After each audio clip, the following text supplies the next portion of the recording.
Hello, good morning, everyone. My name is Kevin Coochwytewa. I am a graphic designer, freelance designer based in Seattle, Washington, homelands of the Duwamish and Coast Salish peoples. So today my presentation is from logos to layouts. What is it? Looking at type and letter forms and how I use them to design and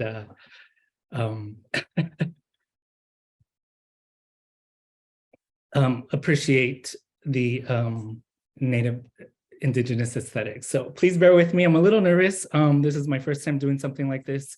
And what I'm going to do is share my screen and show you a broad range of some of my work, from logos to editorial layouts, publications.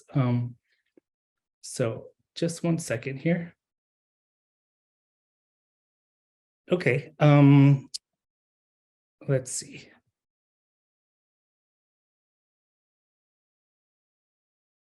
Okay, so again, this is a presentation of my work, just based on typography and how I use letter forms and bodies of text to create layouts that are visually appealing and that engage the audiences. So a little bit about myself. I'm Isleta, Pueblo, and Hopi, originally from Phoenix, but again, currently based in Seattle. The type of work I do ranges from logo and identity to branding, publication design, museum exhibition graphics, environmental graphics, advertising, marketing, and packaging for various clients, native and non-native. So I'm, again, a freelance designer. I worked previously for the Heard Museum in Phoenix, Native Peoples Magazine. I was the creative director there. And most recently was a graphic design lead at 8th Generation here in Seattle. Currently my client list includes, some of my clients include First Americans Museum, Denver Art Museum, Idlewild Arts in California, King Galleries, Mudhead Soaps and Skincare Company, Swaya is a past client, Santa Fe Indian Market, the Nature Conservancy, and the Universities of Arizona and New Mexico. Washington, sorry. So I encourage you to ask questions as we go along. Again, this is my first time doing this, so please bear with me. So I asked myself, like, what are indigenous aesthetics? And they mean different things to different people, different groups of people, communities. What I see as indigenous aesthetics include just color, shape, line, pattern, rhythm, repetition, harmony, balance, flow, symmetry, and symbolism. And again, symbolism means different things to different people. Like you could have different shapes and lines that mean something to one culture, but mean something completely different to another. And being indigenous and native, we have to understand that there are hundreds of different tribes and cultures, and we're not just one people that believe one thing. So, these images here on this slide are things that kind of influenced me in my design, stuff that I grew up around and just seeing since birth, the different artwork and cultural objects, architecture. And so this type of aesthetic is what I take into consideration and what kind of is the foundation of my own designs. And aside from that is the thought that, and the knowing that in cultural art and objects and handmade things, that it takes time and consideration and effort. And so I take that philosophy into my own work as a designer, and that's kind of always at the foundation of the work that I do is the care and time that is needed to put into create something that's authentic, that comes from a good place, and being intentional with what designs and concepts I'm creating. So I'm going to go ahead and start with sketching being, thumbnail sketches being kind of the foundation of where the actual physical design starts. Just random, I say doodles or sketches, not pretty, but just kind of putting your thoughts onto paper so that your ideas can continue to build, and you might start with something that you thought about originally, and then it just transforms into something greater that becomes like a whole different thought and design. So I'm going to start with logo work that I've done. This is a logo I did for Faust Gallery, a fine art gallery based in both Scottsdale and Santa Fe. So the challenge with logo work is you're creating an identity for an entity that's usually based, they have a vision of what they want their logo to be, right? So the first steps are listening to what they want and what their ideas are, and then doing research based on the company, its history, maybe some competitors, and the type of business that they run. So Faust Gallery represents, again, is a fine art gallery representing Native and non-Native artists, mostly Southwestern United States. And so I use the letters F and G, a monogram for their logo, with using a pictograph petroglyph concept as the idea. So as you can see, there's the letter forms of the F and G incorporated into the design.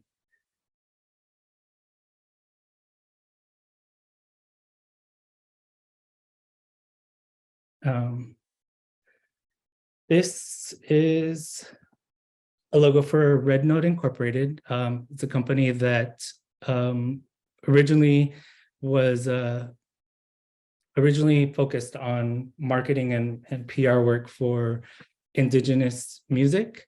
And so they wanted to rebrand, and I created this logo for them based on that idea of the foundation of music. So it's kind of an abstract idea of a whole music note, a music whole note. And then with the letters R and I for Red Noting, something that's playful, has balance and rhythm, and a sense of celebration and movement.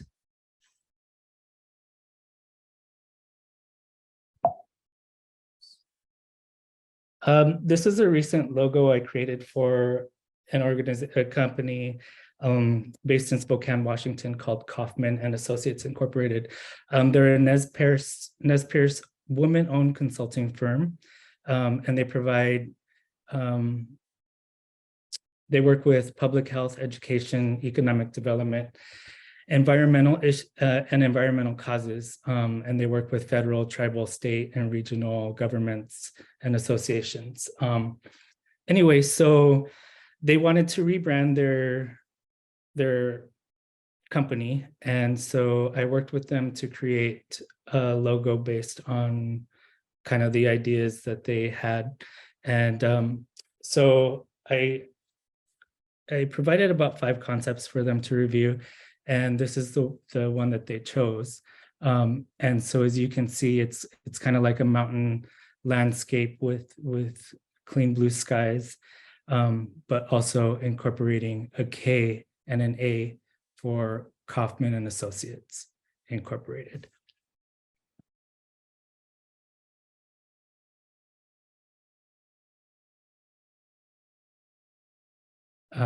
Okay, and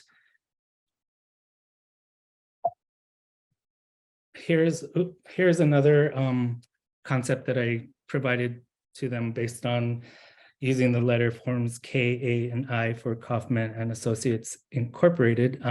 They also go by the name Kai for KAI. So this was kind of an abstract teepee design, and again incorporating the letters K, A, and I. As I stated previously, I worked for Native Peoples Magazine. And so I created these logo marks, a masthead for the cover and of the magazine, and then also a logo for Native Peoples Media, which was an extension of the magazine, using subtle modifications to the letter E on Native to kind of convey that it was an Indigenous-led publication. And then with again the handprint and the symbolizing presence and interconnectedness of, and then the letter forms kind of mesh together to convey interconnectedness, and just noting that the magazine was telling native stories. So yeah. And then we're going to move into some layouts for Native Peoples Magazine that I did. So these are covers of Native Peoples Magazine and the Santa Fe Indian Market Magazine, just showing how type is used to kind of showcase imagery and convey like what's going to be in the issue, and doing it in a way that was appealing and eye-catching. So the challenge sometimes with working with layouts is that there's a lot of type and a lot of imagery, or sometimes there's not enough space around certain images to include type. So you have to be creative with laying out the copy and in a way that allows the reader to see it easily and read it easily.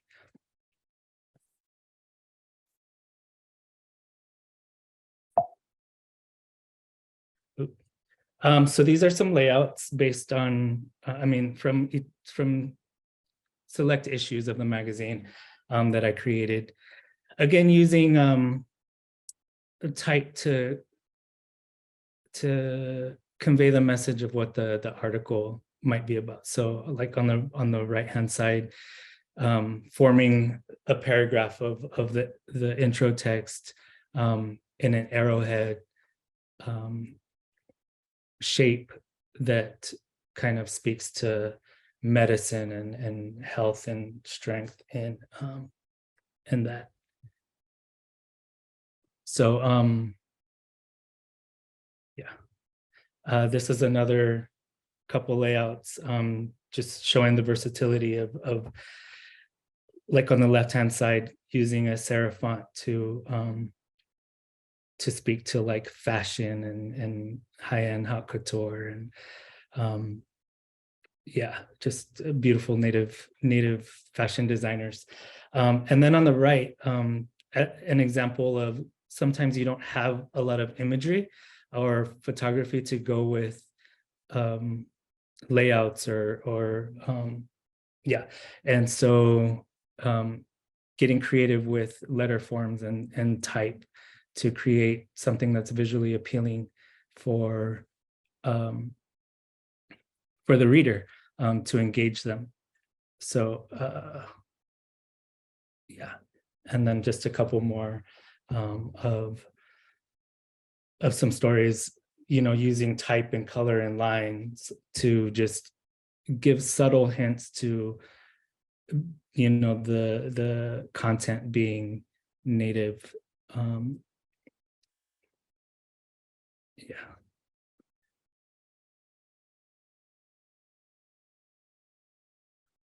These are museum member newsletter mailers for the Suquamish Museum here in the Pacific Northwest.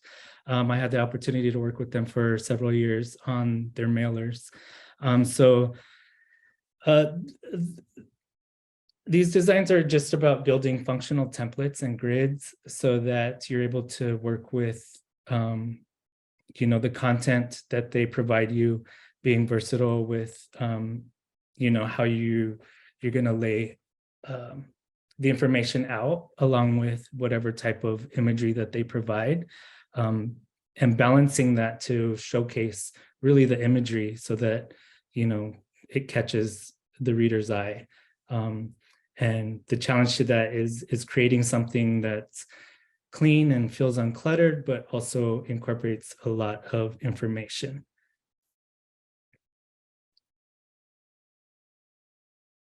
These are some posters and some banner designs, again, based on incorporating a lot of copy and sometimes not a lot of copy. So just getting creative with colors and lines and shapes and imagery that may or may not be provided by the client.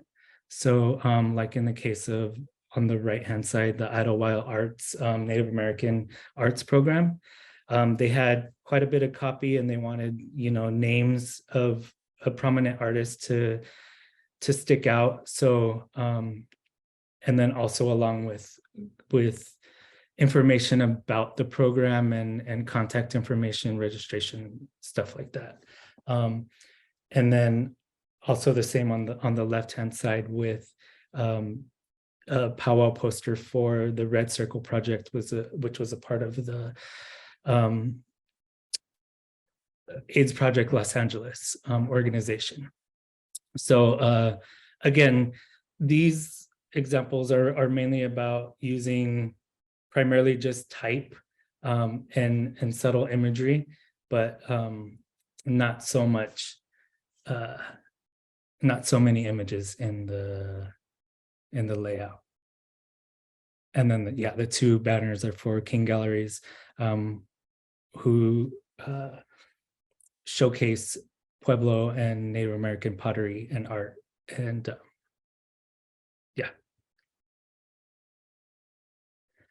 these are two jersey designs for the Native American Basketball Invitational, which is NABI for short.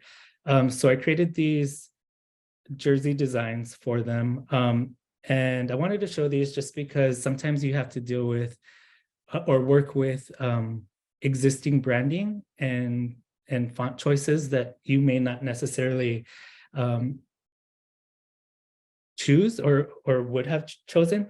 So, but taking those elements and working them into a design that you feel is yours. And let me see here. I'm running short on time, so I'm just going to run through these.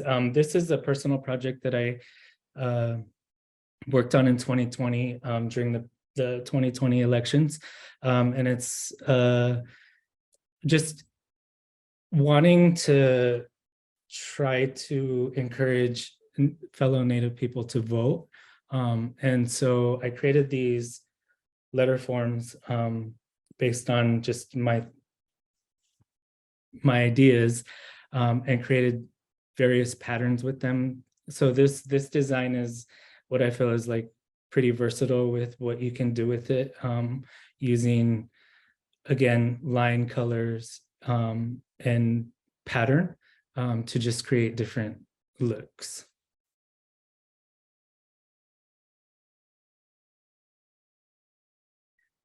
This is a poster, personal design again, that I created in 2017 called Ventura Strong 24/7. And I created this. There was a huge wildfire that started and hit my neighborhood the night that it started. And so it's just a real surreal time for me. And this was a time of reflection, being that, there's this huge environmental mass destruction that was occurring like really literally outside my door. And so I wanted to capture the essence of Ventura, which is a small Southern California beach town. And I created this font and lettering along with just images of the sun and moon in various parts of the day. So morning, noon, evening, and night with the moon, and just taking into consideration like the beautiful landscape that surrounded us, and just knowing that like as a community, we were going to get through this disaster. This is a project I did for the University of Arizona Press for Simon Ortiz, who is an Acoma Pueblo author and poet. And so the task was a redesign of these existing covers. They wanted to reprint and re-release these books as a series. So this is just a comparison of looking at before and after. So this is the before of, just the different styles and styles of design and the images that they created initially. And so they wanted they wanted the new design to feel quiet, contemplative, and literary, and not too flashy or modern, to match with the tone of the content. These are classic books. And so this was my solution to that as a series, as a book series, using imagery, but pushing it to the background and creating these sort of windows into, like what the content might be about, not being too literal, but also just kind of conveying the idea of the content. And then this last project was for the First Americans Museum in Oklahoma City, which opened last year. So this catalog showcases their permanent exhibition called Oklahoma. And so the challenge with this was creating a design that was not only aesthetically pleasing, but also that represented 39 different tribes, most of whom were forced into what is now the state of Oklahoma. So using type to create, a visually appealing design that felt native. So these are the select interior layouts.